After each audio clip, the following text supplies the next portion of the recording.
Hello everyone, welcome. आज के इस वीडियो में हम डेली यूज़ होने वाले वर्ड्स को कवर करने वाले हैं। ये कुछ ऐसे वर्ड्स हैं जिनका यूज़ हम अपने डे टू डे कॉन्वर्सेशन में बहुत ही ज़्यादा करते हैं। इसके बिना हम इंग्लिश स्पीकिंग नहीं कर सकते। So without wasting any single minutes, let's get started. Today our first word is anybody.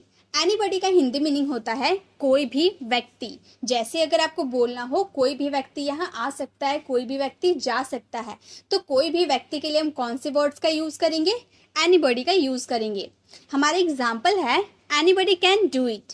Anybody can do it, इसे कोई भी कर सकता है। कोई भी हम अपने हिंदी वाले सेंटेंस में बोल रहे हैं ना, कोई भी यानी कि कोई भी व्यक्ति भी, तो उसके लिए हम एनीबडी का यूज़ करेंगे। इसे कोई भी कर सकता है, एनीबडी कैन डू इट। अगला वर्ड है कैन। कैन का यूज़ करेंगे सकता है। कैन हमारा एक मॉडल वर्ब है। कैन का मतलब होता है सकता है। जब आप किसी की एबिलिटी, कैपेसिटी की बात करते हैं कि तुम ये कर सकते हो, तुम ये लिख सकते हो, तो उसके लिए हम कैन का यूज़ करेंगे।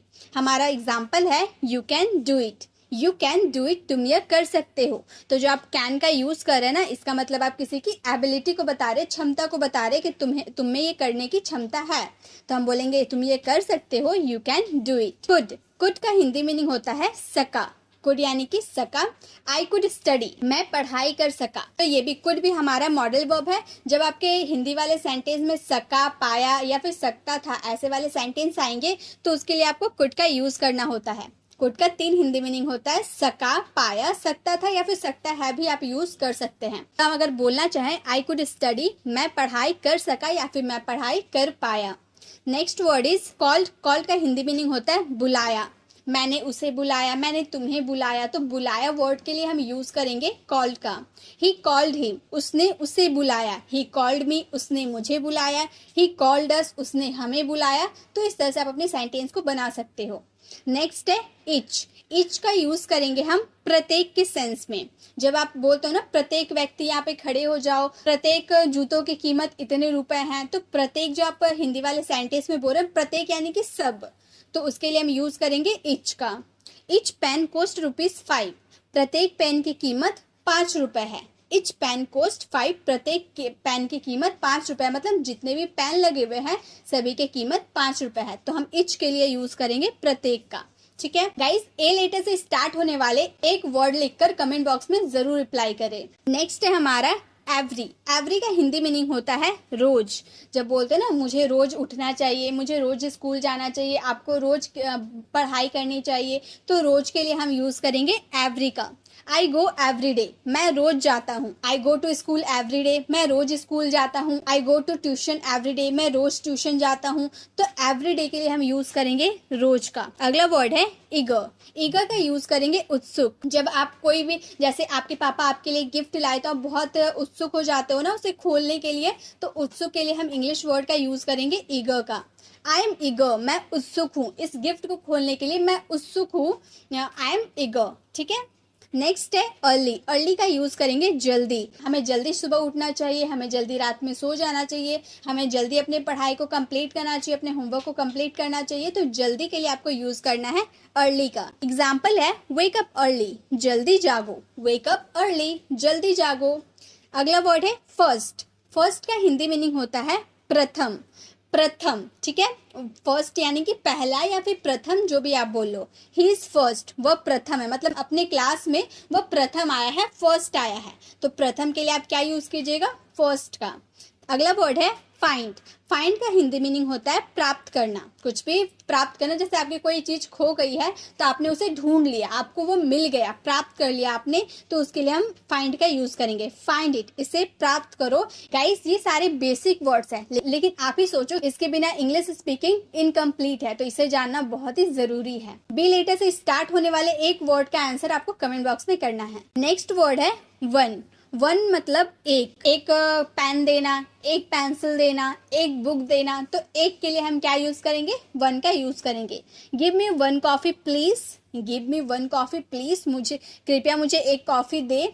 मतलब आप मार्केट गए हो, आपको कॉफी का पाउच लेना है, तो आप दुकानदार को बोलोगे give me one coffee please, कृपया मुझे एक कॉफी दे, मतलब एक कॉफी का पैकेट दे। नेक्स्ट है ऑनली। ऑनली का मतलब होता है केवल। ओनली यू, केवल तुम। ओनली मी, केवल मैं। तो इस तरह से आप केवल के लिए ओनली का यूज करेंगे, मतलब अकेला आप।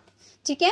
I need only one chair, मुझे सिर्फ एक कुर्सी चाहिए, या फिर मुझे केवल, सिर्फ या फिर केवल, दोनों में से किसी का भी यूज कर सकते हो। मुझे केवल एक कुर्सी चाहिए या मुझे सिर्फ एक कुर्सी चाहिए। I need only one chair. Next word is और का मतलब होता है या, और यानी कि या।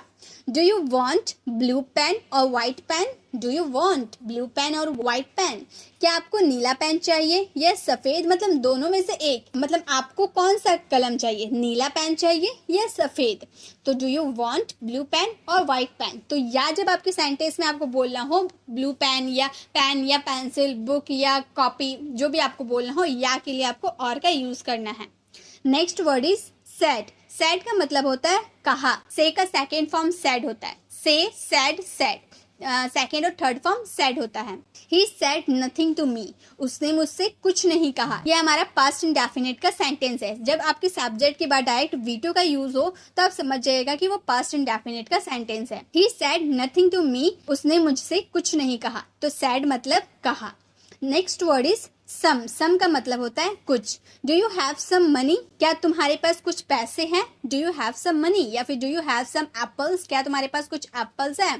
तो इस तरह से आप सम का यूज कुछ के सेंस में कर सकते हैं। अगला वर्ड इज मदर। मदर का यूज करेंगे माँ। मदर मीन्स माँ, ये बहुत ही कॉमन है, सभी लोगों को पता होती है। जैसे अगर आपको कहना हो सी इज माई मदर, वह मेरी मम्मी है। सी इज माई मदर, वह मेरी मम्मी है। Since van. सिंस वैन का मतलब होता है कब से। वह कब से खेल रहा है, वह कब से दौड़ रहा है, वह कब से पढ़ रहा है। तो कब से जो आप हम हिंदी वाले सेंटेंस में बोलते हो उसके लिए आपको सिंस वैन का यूज करना होता है।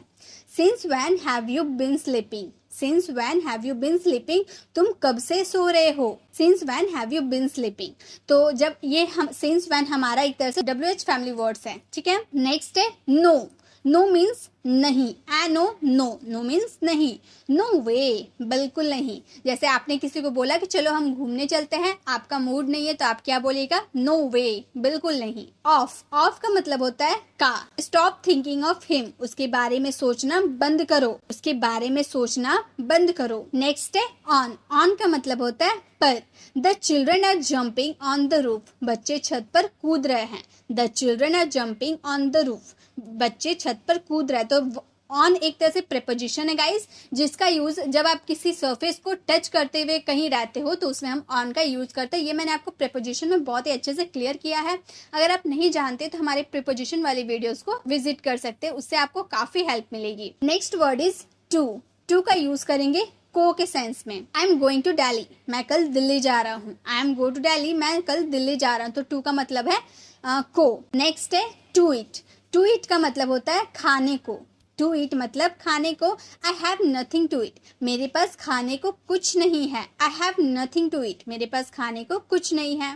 Next word is until. Until का मतलब होता है जब तक। अनटिल यानी कि जब तक। You can stay here until the rain stops, जब तक बारिश नहीं रुकती तुम यहाँ रुक सकते हो। You can stay here until the rain stops. अगला वर्ड है इट। इट का मतलब होता है यह। इट इज़ माई प्लेजर, यह मेरा सौभाग्य है। इट्स माई प्लेजर, यह मेरा सौभाग्य है, मतलब आपकी हेल्प करना मेरा सौभाग्य है। It is my pleasure. Never. Never का मतलब होता है कभी नहीं। I will never talk to you, मैं तुमसे कभी बात नहीं करूंगा। आपसे मेरा झगड़ा हो गया तो मैं बोलूंगी I will never talk to you, मैं तुमसे कभी बात नहीं करूंगी। कभी नहीं के लिए आपको नेवर का यूज करना है। तो गाइस आप ई लेटर से रिलेटेड एक वर्ड का आंसर कमेंट बॉक्स में जरूर दें। नेक्स्ट है दैट। दैट का मतलब होता है वह। दैट मीन्स वह। देखिए दिस और दैट में अक्सर हम कंफ्यूज हो जाते हैं। जब आप पास वाली कोई सामान बोलोगे जो आपका नियर हो, सामने हो, तो उसमें आपको दिस का यूज करना है। लेकिन अगर फार में कोई सामान हो, दूर में कोई सामान हो, कोई चीज हो, तो उसके लिए आपको दैट का यूज करना है, ठीक है। तो दैट यानी कि वह, मतलब कोई सामान है वह दूर है। बोलेंगे that is a nice car, वह एक अच्छी कार है, मतलब कार बहुत दूर है। आपने अपने फ्रेंड को दिखाते हुए कहा that is a nice car, वह एक अच्छी कार है। देयर। देयर का मतलब होता है वहाँ। इसका यूज तो हम बहुत ही ज्यादा करते हैं। देयर यानी कि वहाँ। गो एंड स्टैंड देयर, जाओ वहां जाकर खड़े हो जाओ। जाओ और वहां जाकर खड़े हो जाओ, गो एंड स्टैंड देयर। दे का मतलब होता है वे। जब बहुत सारे पर्सन एक साथ रहते हैं तो हम उन सब के लिए हम दे का यूज करते हैं। दे विल कम टुमारो, वे कल आएंगे। दे विल कम टुमारो, वे कल आएंगे, मतलब वे होंगे, 4-5 लोग होंगे तो उनके लिए हम वे का यूज किए हैं, दे का यूज किए हैं, ठीक है। दे विल कम टुमारो, वे कल आएंगे। Next word is this. This का मतलब होता है यह। ये किसी नियर चीज के लिए हम यूज करेंगे। दिस इज अ चेयर, ये एक कुर्सी है, मतलब आपके बगल में एक कुर्सी रखी हुई है, आपने बोला दिस इज अ चेयर, ये एक कुर्सी है। Next word is shout. Shout का मतलब होता है चिल्लाओ। साउट यानी कि चिल्लाओ। डोंट साउट एट मी, मुझ पर मत चिल्लाओ। नेक्स्ट है हिज। हिज का यूज करेंगे उसका। ये हम किसी बॉयज के लिए यूज करेंगे, मेल के लिए यूज करेंगे। ही का हमारा पॉसेसिव होता है his. What is his name, उसका नाम क्या है, मतलब किसी बॉयज का नाम पूछ रहे हैं। वट इज हिज नेम, उसका नाम क्या है। अगर हम गर्ल्स की बात करते तो हिज का ना यूज कर हर का यूज करते, ठीक है। सी का हर हो जाता है, ही का हिज हो जाता है। होम। होम का मतलब होता है घर, ये तो आप सबको पता है। होम या हाउस का मतलब होता है घर। आई एम गोइंग होम, मैं घर जा रहा हूँ। आई एम गोइंग होम, मैं घर जा रहा हूँ। स्टील। स्टील का मतलब होता है चोरी, चोरी करना, ठीक है। Steel. I didn't steel anything, मैंने कोई चोरी नहीं की। आई डिडंट स्टील एनीथिंग, मैंने कोई चोरी नहीं की। ये हमारा पास्ट इंडेफिनिट का नेगेटिव सेंटेंस है, इसलिए डिडंट का यूज किए हैं। आई डिडंट स्टील एनीथिंग, मैंने कोई चोरी नहीं की। Next word is in. ये हमारा प्रेपोजिशन है, इसका मतलब होता है में। दे लिव इन दिल्ली, वे दिल्ली में रहते हैं। दे लिव इन दिल्ली, वे दिल्ली में रहते हैं। Next word is lie. Lie यानी कि झूठ। डोंट टेल अ लाई, झूठ मत बोलो, ऐसे बोलते हैं ना, तो लाई यानी कि झूठ। यू लाइड टू मी, तुमने मुझसे झूठ बोला। ये भी हमारे पास्ट इंडेफिनिट का सेंटेंस है, क्योंकि सब्जेक्ट के बाद डायरेक्ट वीक टू का यूज हुआ है। यू लाइड टू मी, तुमने मुझसे झूठ बोला। Next word is by. By का मतलब होता है द्वारा, ये भी हमारा एक तरह से प्रेपोजिशन होता है। बाय यानी कि द्वारा। आई कैम बाय बस, मैं बस से आया हूँ, यानी कि बस के द्वारा आया हूँ। आई कैम बाई बस, मैं बस से आया हूँ। Next word is food. Food का मतलब होता है खाना, ये आप सभी जानते होंगे कि फूड का मतलब होता है खाना। सर्व द फूड, खाना लगा दो। सर्व द फूड, खाना लगा दो। Next word is four. Four के लिए हम, फोर का होता है के लिए। ये तुम्हारे लिए है, दिस इज फॉर यू। ये गिफ्ट तुम्हारे लिए, this is for you. I can do anything for you, मैं तुम्हारे लिए कुछ भी कर सकता हूँ। I can do anything for you, मैं तुम्हारे लिए कुछ भी कर सकता हूँ। नेक्स्ट है फ्रॉम, ये भी हमारा प्रेपोजिशन है। फ्रॉम का मतलब होता है से।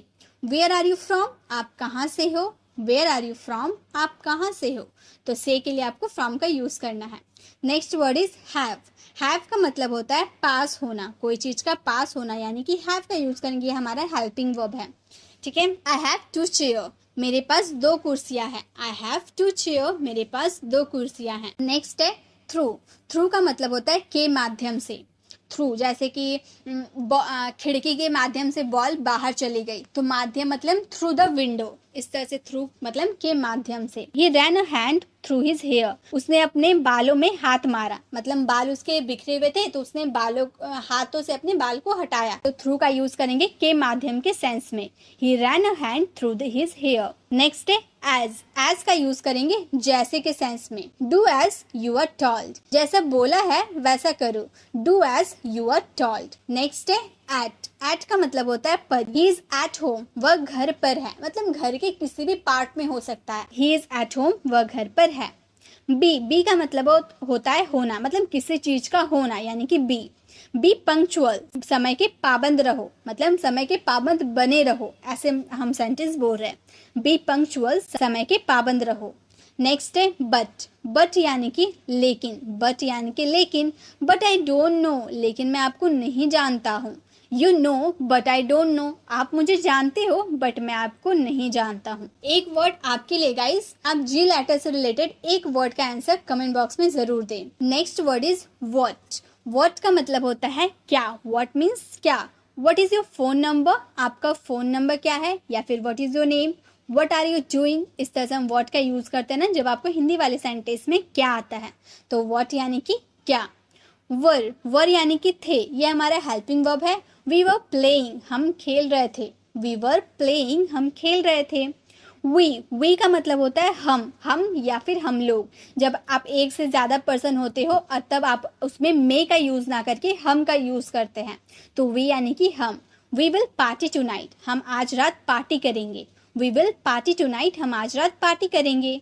नेक्स्ट वर्ड इज वॉज मतलब था, ये भी हमारा हेल्पिंग वर्ब है जो पास्ट में काम आता है। वर का यूज़ भी हम था थे थी के लिए करते हैं और वॉज का भी यूज़ हम था थे थी के लिए करते हैं। बस इतना ध्यान रहता है कि हमारा अगर थर्ड पर्सन सिंगुलर होता है उसके साथ वॉज का यूज़ करते हैं, बाकी अदर के साथ वर का यूज़ करते हैं। ठीक है। Who was with you that day, उस दिन तुम्हारे साथ कौन था। Who was with you that day, उस दिन तुम्हारे साथ कौन था। नेक्स्ट वर्ड इज यूज का मतलब होता है इस्तेमाल। डोंट यूज दिस चेयर, इस कुर्सी का इस्तेमाल मत करो। डोंट यूज दिस चेयर, इस कुर्सी का इस्तेमाल मत करो। नेक्स्ट वर्ड इज बीइंग का मतलब होता है हो रहा, मतलब कुछ हो रहा, अंधेरा हो रहा, बारिश हो रही है, गर्म पानी ठंडा हो रहा है, मतलब कुछ हो रहा है, उसमें बीइंग का यूज करेंगे। यू आर बीइंग जेलस, तुम्हें ईर्ष्या हो रही है। यू का मतलब होता है आप, तुम, आप लोग या तुम लोग के लिए हम यू का यूज करते हैं। यू आर वेरी जेंटल, आप बहुत होशियार हो, या फिर तुम बहुत होशियार हो, या फिर आप लोग बहुत होशियार हैं, या तुम लोग बहुत होशियार हो। नेक्स्ट वर्ड इज होम का मतलब होता है किसको। होम यानी कि किसको। होम डू यू बीट, तुमने किसको पीटा। Whom do you beat. Next word is with का मतलब होता है साथ। I will go with you, मैं तुम्हारे साथ जाऊंगा। I will go with you, मैं तुम्हारे साथ जाऊंगा। नेक्स्ट वर्ड इज व्हेन का मतलब होता है कब। When did you come back, तुम वापस कब आए। When did you come back, तुम वापस कब आए। नेक्स्ट है टिल का मतलब होता है तक। Wait for me till 5 PM, शाम 5 बजे तक मेरा इंतजार करना। जो तब तक आ रहा है ना, ये हमारा एक तरह से कंजंक्शन है। जो तक आ रहा है आपके हिंदी वाले सेंटेंस में, उसके लिए आपको टिल का यूज करना है। Wait for me till 5 PM, शाम 5 बजे तक मेरा इंतजार करना। नेक्स्ट वर्ड इज आफ्टर यानी कि बाद। मीट मी आफ्टर लंच, मुझे दोपहर के खाने के बाद मिलना। नेक्स्ट है ऑल यानी कि सब। ऑल इज वेल, सब कुशल मंगल है। ऑल इज वेल, सब कुशल मंगल है। नेक्स्ट है ऑलवेज का मतलब होता है हमेशा। ऑलवेज रिस्पेक्ट एल्डर्स, हमेशा बड़ों की इज्जत करो। ऑलवेज रिस्पेक्ट एल्डर्स, हमेशा बड़ों की इज्जत करो। नेक्स्ट वर्ड इज एंड का मतलब होता है और। He and I study in the same class, वह और मैं एक ही कक्षा में पढ़ते थे। He and I study in the same class, वह और मैं एक ही कक्षा में पढ़ते थे। तो गाइस, इसी तरह के वर्ड्स मीनिंग जानने के लिए हमारे चैनल को सब्सक्राइब जरूर करें। आपको वीडियो कैसे लगी कमेंट में जरूर बताएं और इसे लाइक और शेयर जरूर करें। मिलते हैं नेक्स्ट वीडियो में, तब तक के लिए कीप लर्निंग।